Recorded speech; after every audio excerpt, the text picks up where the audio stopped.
김건희 특검팀이 건진법사 전성배 씨를 구속한 지 하루 만에 다시 부릅니다. 네, 역시 취재기자 연결해보죠. 배윤주 기자. 네, 광화문에 있는 김건희 특검 사무실 앞입니다. 건진법사 전성배 씨가 조금 뒤인 오후 2시에 김건희 특검 청사로 소환됩니다. 법원은 전 씨에 대해 증거인멸 염려가 있다며 어젯밤 구속영장을 발부했습니다.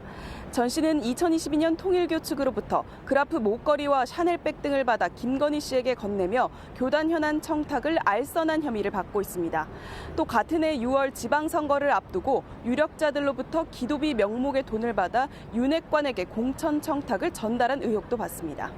앞서 오전 10시에는 통일교 쪼개기 후원 의혹과 관련해 서울 인천 지역의 지구장을 맡았던 통일교 간부 주모 씨가 소환됐습니다. 주 씨는 20대 대선 당시 국민의힘 서울시당 위원장인 박성중 전 의원에게 후원금 500만 원을 전달한 의혹을 받습니다.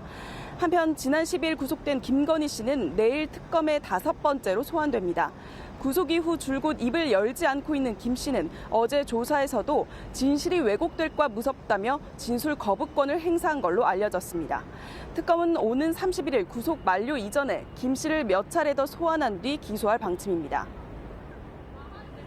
네, 양평고속도로 특혜 의혹과 관련해서 압수수색이 벌어지고 있는데 이 소식도 전해주시죠. 네, 특검팀은 양평고속도로 종점 변경 의혹과 관련해 양평군청 등 10여 곳에 대해 압수수색을 벌이고 있습니다. 양평군청 압수수색은 이번이 처음인데 군수실은 포함되지 않은 걸로 알려졌습니다. 특검팀은 양평군청 안전총괄과와 도시과의 수사관들을 투입해 고속도로 건설계획 관련 결제 서류와 PC 등을 확보하고 있습니다.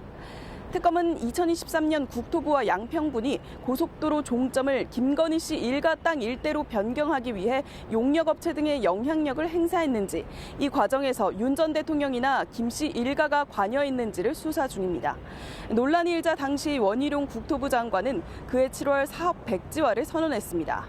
앞서 특검팀은 지난달 14일 국토부 장관실과 한국도로공사 설계처, 사업 당시 용역을 맡았던 동해종합기술공사 등을 압수수색했는데요. 당시 영장에는 원 전 장관 등이 피의자로 적시된 걸로 알려졌습니다. 지난 19일에는 증거인멸 혐의로 동해종합기술공사 사무실과 직원 2명을 재차 압수수색하기도 했습니다. 네, 배 기자. 집사게이트 의혹과 관련한 수사도 진행되고 있죠.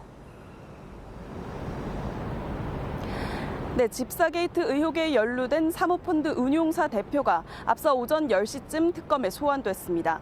민경민 오아시스 에쿼티 파트너스 대표는 출석에 앞서 김예성 씨의 투자 유치 과정에 영향을 끼치지 않았는지 묻는 취재진에 네라고 짧게 답했습니다.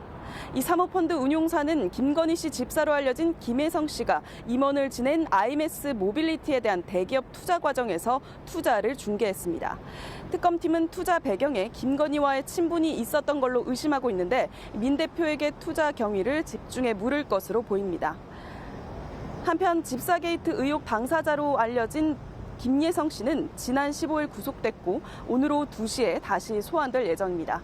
지금까지 김건희 특검 사무실 앞에서 전해드렸습니다.